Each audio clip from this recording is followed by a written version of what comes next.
Welcome, everyone. Today we're exploring the fascinating topic of bones, both living and long deceased.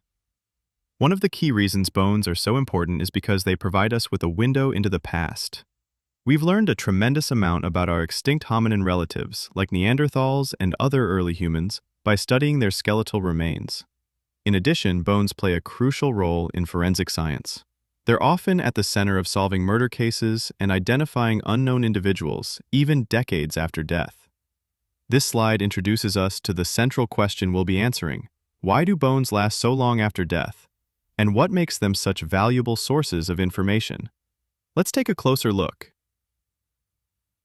This slide covers the key reasons why bones can endure long after death and reminds us that our skeletons are much more than just rigid frameworks. First, bones are incredibly durable due to the presence of mineralized collagen in their structure.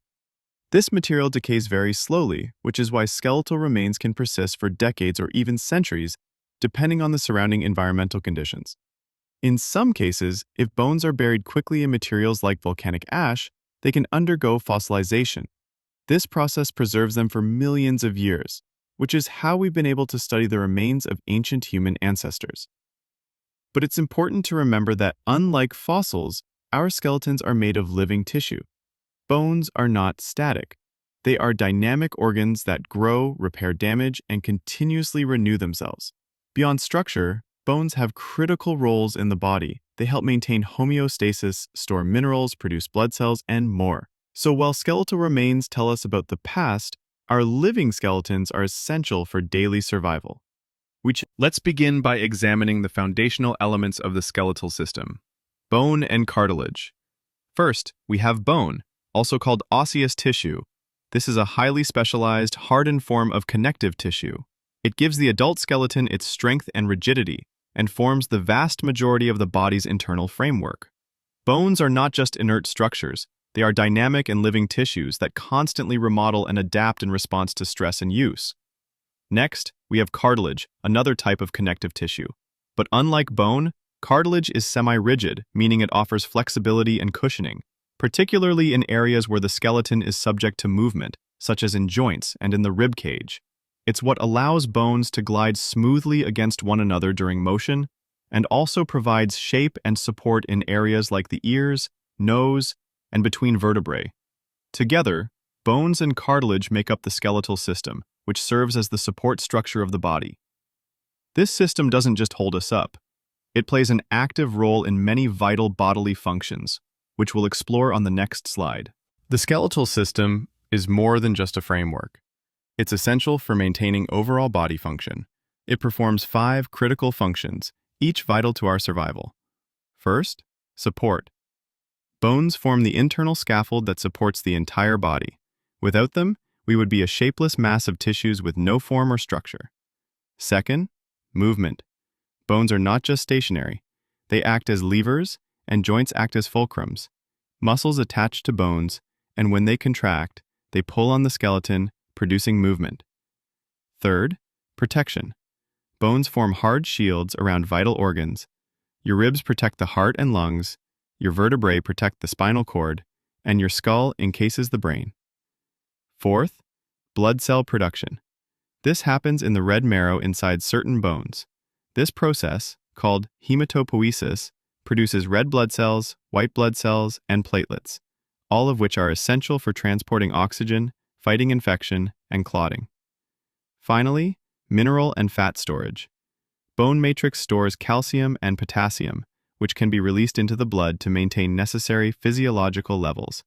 Additionally, yellow marrow inside bones stores fat in the form of triglycerides, serving as an energy reserve. These combined functions highlight why the skeletal system is indispensable, not only to our shape and movement, but also to metabolic and protective roles across the body. Let's start with support. Just like a building needs steel beams to stay upright, our bodies need a structural framework. Bones and cartilage form that scaffold. Without it, we'd collapse into a pile of soft tissues: muscle, skin, and organs with no support. Next is movement. Bones interact closely with muscles to enable all physical motion. From a mechanical standpoint, bones act as levers, and joints, also called articulations, serve as fulcrums. But here's the key. Movement only occurs when a muscle spans a joint and contracts. If no muscle is attached across a joint, that bone isn't going anywhere. We'll dive deeper into this interaction when we discuss the musculoskeletal system in upcoming chapters. Lastly, protection. Bones form hard barriers around many vital organs. Your ribs shield the heart and lungs, your vertebrae encase the spinal cord, and your skull, or cranium, protects the brain. These structures are vital not only for shape and movement, but for shielding critical body systems from damage. To finish our overview of skeletal system functions, let's look at 3 internal, metabolic roles that bone tissue plays: mineral storage, energy storage, and hematopoiesis. First, mineral storage.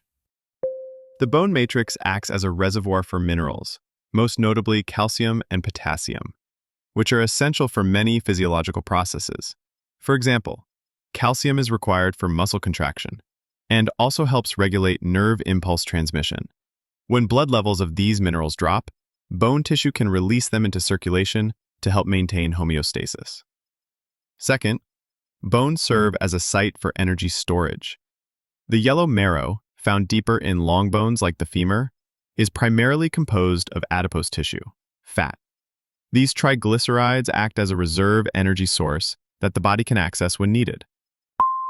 Finally, hematopoiesis takes place in the red marrow, which is found in the more spongy parts of bones like the pelvis, ribs, and skull. This is where the body produces all of its red blood cells, white blood cells, and platelets. Each of these blood components is vital. Red cells carry oxygen, white cells defend against infection, and platelets are crucial for blood clotting. Together, these internal functions show that bones are not just structural. They also play a central role in maintaining the body's internal balance and survival. We begin our exploration of the structure of bone tissue, also called osseous tissue. Unlike most other tissues in the body, bone is hard, and that hardness is absolutely essential to its function.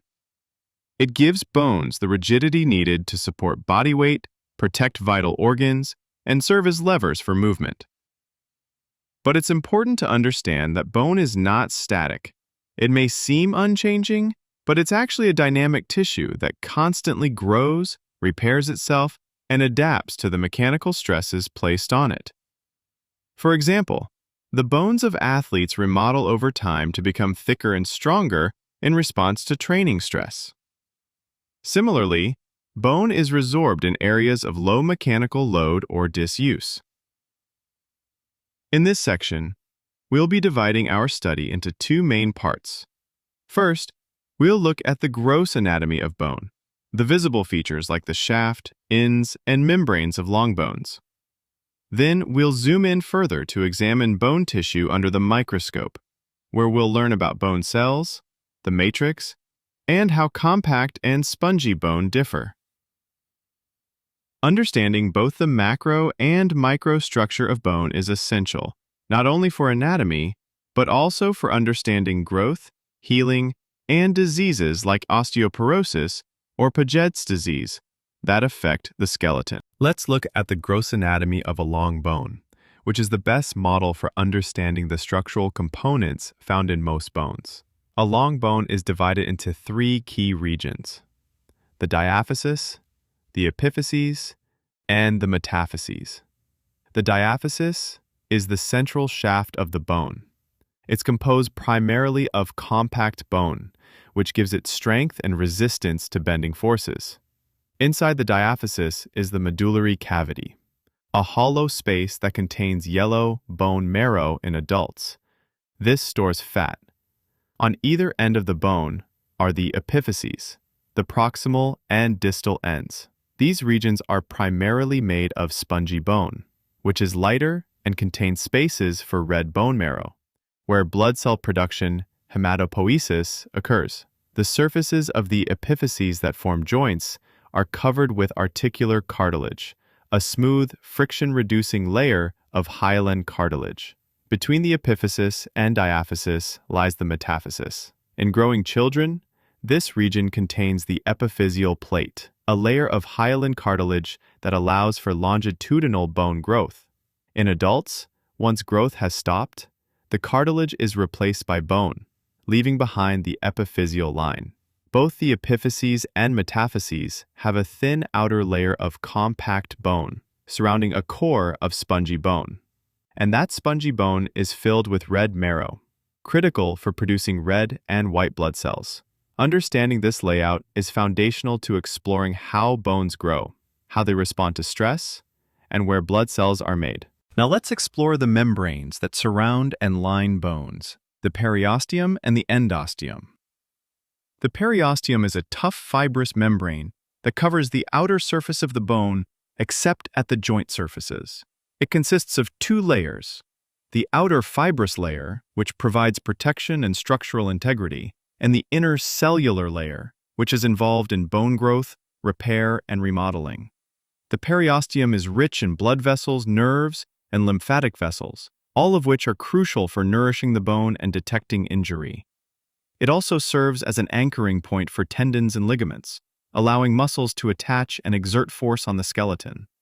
Next, the endosteum is a much thinner, delicate membrane that lines the medullary cavity, the internal hollow space of the diaphysis, as well as the spaces within spongy bone and the canals that pass through compact bone. Like the periosteum, it plays an important role in bone remodeling and repair, especially from the inside out. It's important to note that the ends of bones, or epiphyses, are not covered by periosteum. Instead, they are capped with articular cartilage, a smooth hyaline cartilage that allows bones to glide smoothly at joints and absorb shock. Together, the periosteum and endosteum are essential to the maintenance and health of bone tissue, especially in response to injury or mechanical stress. Flat bones, found in the skull, sternum, ribs, and scapulae. Composed of outer and inner layers of compact bone, middle layer of spongy bone called diploe in cranial bones. Compact bone provides protection and strength. Spongy bone reduces weight and protects internal organs. In this slide, we take a closer look at what bone is made of on a molecular level, its matrix composition, which gives it the unique properties of rigidity, strength, and resilience. Bone tissue is composed of a matrix that includes both organic and inorganic components. The organic part consists primarily of collagen fibers, which form a flexible framework throughout the bone. Collagen allows bone to bend slightly under stress without snapping. This is crucial for absorbing impacts and preventing fractures. The inorganic part is made up of crystallized mineral salts, primarily calcium phosphate and calcium carbonate, which together form hydroxyapatite crystals. These crystals are deposited on the collagen matrix, and they give bone its hardness and compressive strength. Other trace minerals like magnesium, fluoride, and sulfate are also incorporated during mineralization, making the structure even more robust. This composite design, flexible collagen with rigid mineral crystals, means bone is strong, durable, and slightly elastic. It resists compression and bending forces, yet avoids being too brittle. If bone were only made of minerals, it would snap like chalk. If it were only collagen, it would be too soft to support the body. This balance of properties is key to how bones can support movement, absorb stress, and respond to physical demands placed on them over a lifetime. Bone tissue is dynamic. It's always being built, broken down, and remodeled. And this activity is carried out by 4 specialized types of bone cells. First, we have osteogenic cells, also known as osteoprogenitor cells. These are stem cells located in the deep layers of the periosteum and endosteum. They are the only bone cells that can divide. When activated, they differentiate into osteoblasts. Next are the osteoblasts, which are responsible for forming new bone. They secrete collagen fibers and calcium salts to build up the bone matrix. Osteoblasts are found in areas of active growth, especially in the periosteum and endosteum. Once they complete their task and become surrounded by the matrix they've secreted, they differentiate into another cell type, the osteocyte. Osteocytes are the mature bone cells that maintain the mineral concentration in the matrix. Each one sits in a small cavity called a lacuna and sends out long cellular extensions through tiny canals called canaliculi. These extensions allow osteocytes to communicate with one another and receive nutrients. Finally, we have the osteoclasts, which are very different from the other three. Osteoclasts come from the monocyte macrophage lineage white blood cells, not from osteogenic cells. They are large, multinucleated cells that break down old or damaged bone in a process called resorption. This helps remodel the bone and releases minerals like calcium into the bloodstream. The constant interplay between osteoblasts building bone and osteoclasts breaking it down ensures the skeleton stays strong and responsive to the body's needs over time. This slide compares the two main structural types of bone, compact bone and spongy bone. Most bones in the body contain both types, but their distribution and function vary depending on the region and purpose of the bone. Compact bone, also known as cortical bone, is the denser, stronger type. It forms the outer shell of most bones and makes up the diaphysis, shaft, of long bones. Its tightly packed structure allows it to withstand compressive forces as well as bending and twisting. This makes it essential for supporting body weight and protecting internal organs. In contrast, spongy bone, also called cancellous bone, is lighter and more porous. It is found primarily in the epiphyses and metaphyses, the ends of long bones, and in the interior of flat bones like those in the skull. Spongy bone is organized into a lattice of trabeculae, which helps distribute stress evenly and prevents fractures. Its open spaces reduce the overall weight of the bone, making movement easier and more efficient. These spaces are filled with red bone marrow, where hematopoiesis, the production of blood cells, occurs. Together, compact bone provides strength and structure, while spongy bone reduces weight and aids in stress absorption. Both types work in unison to support the mechanical and metabolic demands of the skeleton. Now let's dive into the microscopic anatomy of compact bone, which is highly organized and built for strength and durability. The basic structural unit of compact bone is the osteon, also known as a Haversian system. Each osteon is made up of concentric rings of hardened matrix called lamellae, which encircle a central opening known as the central canal or Haversian canal. This canal houses blood vessels, nerves, and lymphatics which supply the bone tissue. The lamellae are not just randomly placed, they have alternating patterns of collagen fiber orientation in each ring. This structural design gives the osteon added strength in multiple directions, similar to how plywood is made stronger by alternating grain layers. Connecting osteons to each other and to the outer layers of bone are perforating canals, also known as Volkmann's canals. These run perpendicular to the central canals and allow blood vessels and nerves to pass through compact bone to the periosteum and endosteum. Osteocytes, or mature bone cells, live within small cavities called lacunae located between the lamellae. These cells remain in communication with each other through tiny channels called canaliculi, which radiate out from the lacunae and allow for the exchange of nutrients and waste. There are three types of lamellae in compact bone. Concentric lamellae form the osteons. Interstitial lamellae are remnants of old osteons that fill the spaces between them. Circumferential lamellae are broad sheets that encircle the outer and inner surfaces of the bone just beneath the periosteum and around the medullary cavity. This layered, interconnected structure makes compact bone extremely strong, well-nourished, and able to withstand a wide range of forces. In contrast to the dense structure of compact bone, spongy bone, also called cancellous bone, has a lattice-like internal architecture. Spongy bone is made up of thin, bony projections called trabeculae. These trabeculae are arranged in a meshwork that looks random, but in fact they align along lines of mechanical stress. This allows the bone to withstand force in the directions where it's most commonly applied. And if those stress lines change, say due to increased activity or injury, the trabeculae can remodel rapidly to adjust. Each trabecula is made of concentric lamellae, just like compact bone, but there are no osteons. That's because spongy bone does not contain central canals. Instead, the open structure of the trabeculae allows blood from surrounding marrow spaces to nourish the osteocytes directly. Osteocytes reside in lacunae within the trabeculae and maintain bone matrix. These structures are surrounded by the endosteum, a thin membrane that houses osteoblasts and osteoclasts, depending on whether the bone needs to be formed or resorbed.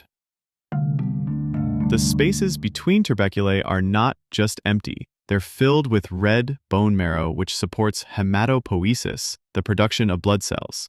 The design of spongy bone makes it lightweight yet strong, and its ability to constantly adapt makes it an essential component of many bones, especially in areas that experience frequent changes in stress, like the ends of long bones and the interior of flat bones. Although bone is hard and mineralized, it is a living tissue that requires a constant supply of blood and nerve signals to function properly. Bone receives blood from three main sources: the nutrient artery, which enters through a small opening in the diaphysis, called the nutrient foramen. Once inside, it branches extensively to supply the compact bone, medullary cavity, and marrow. The metaphyseal arteries, which enter near the metaphyses, the regions between the diaphysis and epiphyses. The epiphyseal arteries, which supply the ends of the bone, where the spongy bone and red marrow are located. Once blood has circulated through the bone, it is drained by veins, which exit through the same foramina used by the arteries. Alongside these vessels run nerves, which are also essential to bone health. These nerves are particularly concentrated in metabolically active areas, such as the inner bone surfaces where growth and remodeling occur. Functionally, these nerves play several roles. They allow the perception of pain, which is critical for responding to injury. They help regulate blood flow within the bone. They are believed to influence bone growth and remodeling, although this is still an area of ongoing research. The presence of this vascular and neural network highlights that bone is not just structural. It's a responsive and integrated component of the body's physiology. When studying bones, it's important to recognize that their surfaces aren't smooth or uniform. They're covered in various landmarks that serve specific purposes based on the bone's role in the body. These bone landmarks vary depending on the function of the bone and its anatomical location. In general, landmarks are used to identify places where bones meet each other to form joints. Muscles, tendons, or ligaments attach. Nerves and blood vessels pass through or alongside the bone. We classify these surface features into three main categories. Articular surfaces. These are the smooth areas where two bones come together. They allow movement at joints and usually fit together in complementary ways, like a ball and socket or a hinge. Projections. These stick out from the bone's surface and serve as anchor points for muscles and ligaments. The size and shape of a projection often reflect how much force is exerted at that point. Holes and depressions. These include openings, grooves, and cavities in the bone that allow soft tissues like blood vessels and nerves to pass through or lodge within. Understanding these landmarks is essential for anyone studying anatomy, physical therapy, or medicine. They are key reference points used in imaging, surgical procedures, and musculoskeletal assessments. This slide focuses on the first major category of bone landmarks, articular surfaces. Articular surfaces are the smooth regions of a bone that come into contact with another bone to form a joint. These surfaces are designed to reduce friction and allow for movement between bones. They typically have a coating of articular cartilage to help cushion and protect the joint. There are three common types. A head is a large, rounded projection, usually found at the epiphysis of a long bone. A great example is the head of the femur, which fits into the acetabulum of the pelvis to form the hip joint.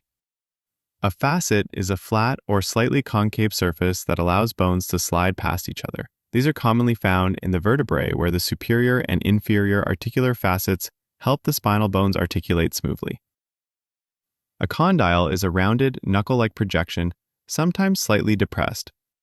You'll find examples in the occipital condyles, which connect the skull to the first cervical vertebra, and in the tibial condyles, which articulate with the femur at the knee.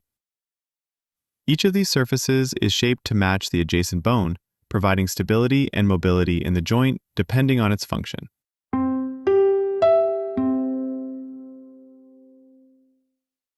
This slide highlights projections, the second main category of bone landmarks. These are elevated features on the surface of bones where muscles, tendons, or ligaments attach. The size and shape of these projections can indicate how much mechanical force is applied through the attachment. For instance, larger and rougher projections usually form in areas with stronger muscle pulls or frequent movement. Here are the key types. An epicondyle is a raised area next to a condyle, often serving as an anchor point for tendons. For example, the medial epicondyle of the femur provides attachment for several leg muscles. A process is a general term for a bony projection. A good example is the transverse process of a vertebra, which is a site for muscle and ligament attachment. A spine is a sharp, slender projection, such as the ischial spine of the pelvic bone. Tubercles and tuberosities are both rounded projections, with tuberosities being larger and rougher. For example, the deltoid tuberosity on the humerus is where the deltoid muscle attaches.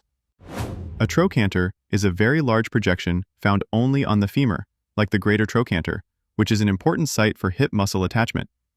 Lines and crests are types of ridges. A line is a subtle, elongated ridge, like the temporal lines, while a crest is a more prominent ridge, such as the iliac crest, a well-known landmark on the pelvis. These structures are crucial for understanding how muscles and bones interact to create movement and maintain posture. Now, let's go over the third major category of bone landmarks, holes and depressions. These features allow the passage of blood vessels, nerves, and other soft tissues, or contribute to the formation of joints. Let's break down the most common types.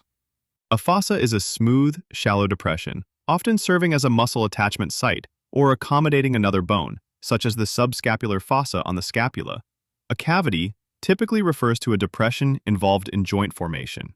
The glenoid cavity of the scapula, for instance, articulates with the head of the humerus. A fovea is a tiny pit, such as the fovea capitis on the femoral head, where a ligament attaches. A sulcus is a narrow groove, like the sigmoid sulcus on the temporal bone, which provides space for a vein. A canal is a tunnel or channel through bone. The vertebral canal runs through the vertebrae and houses the spinal cord. A fissure is a long, narrow slit that allows the passage of nerves or blood vessels, like the superior orbital fissure in the skull. A foramen is a round hole, like the foramen magnum, through which the spinal cord passes. Finally, a sinus is an air-filled space within a bone that lightens the skull and helps with sound resonance, such as the frontal sinus.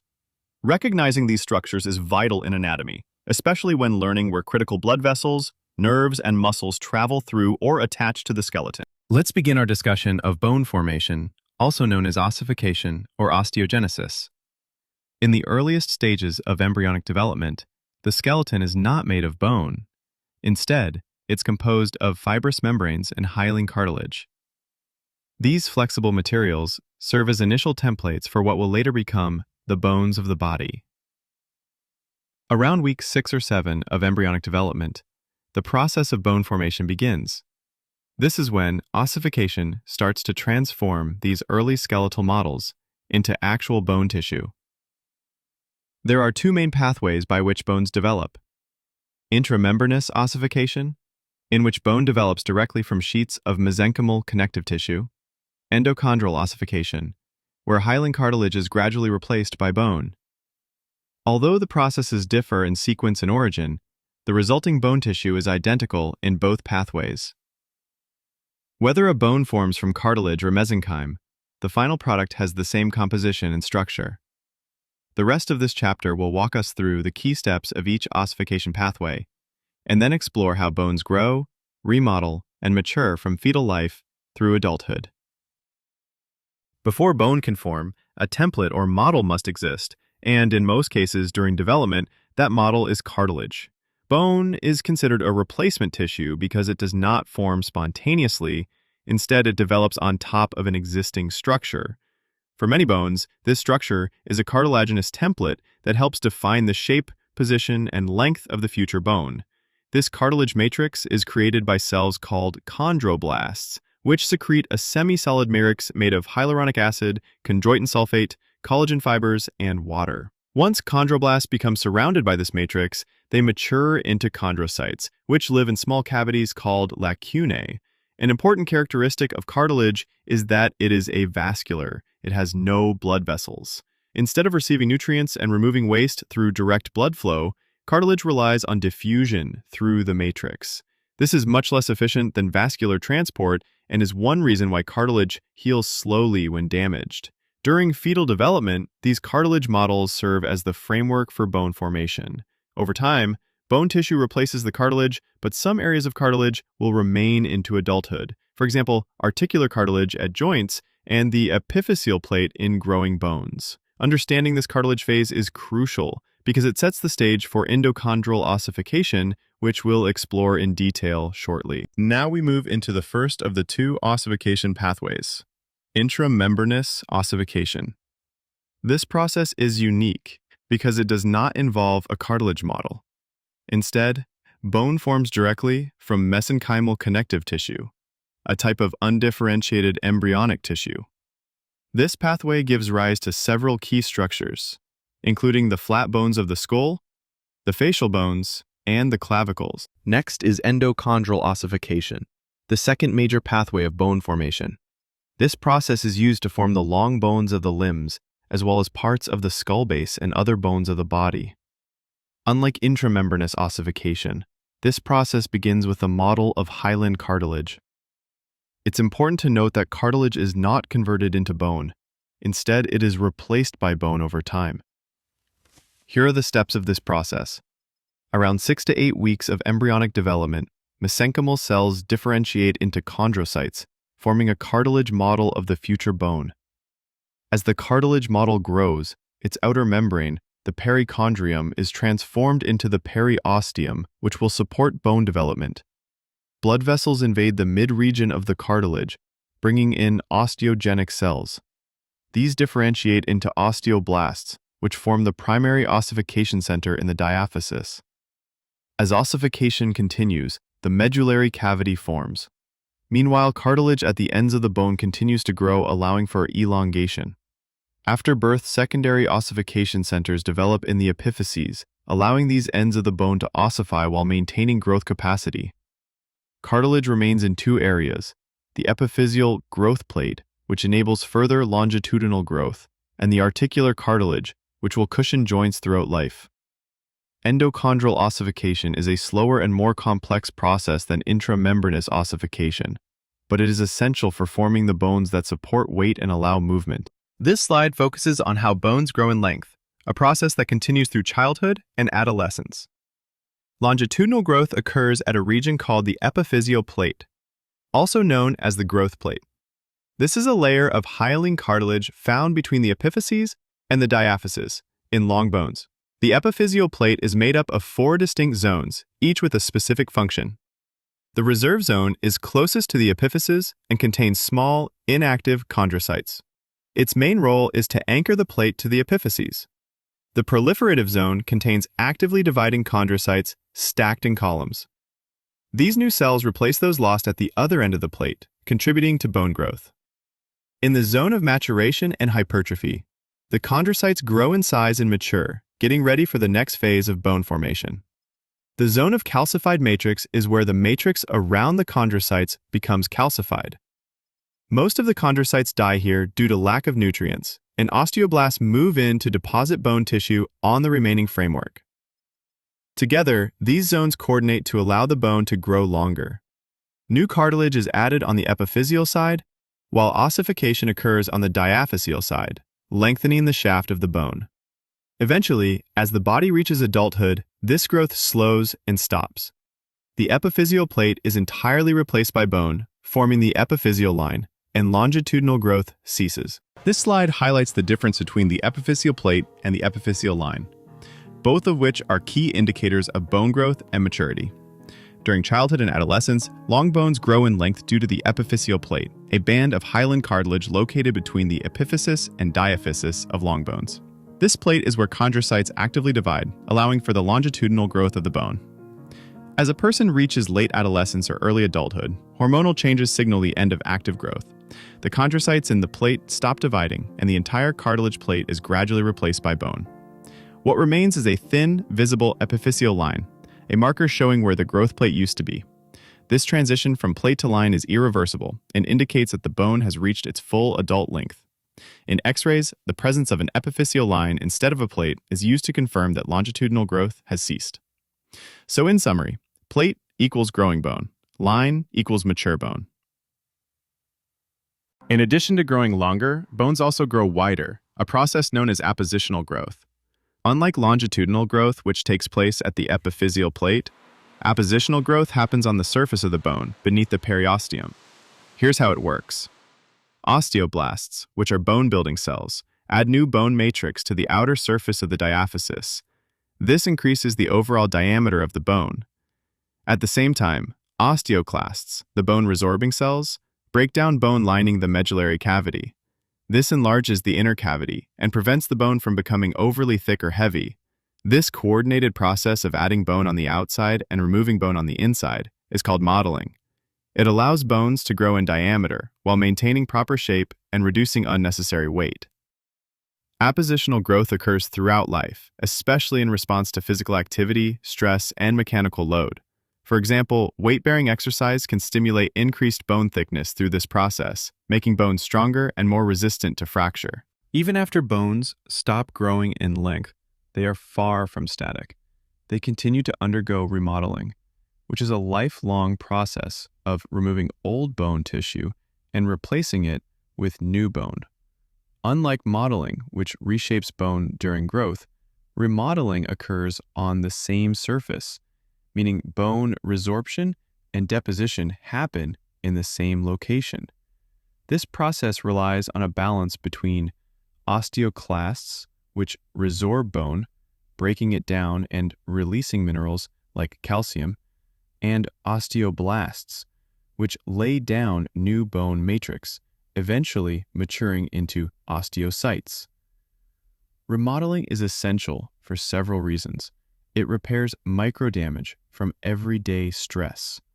It adapts bone structure in response to physical activity or disuse.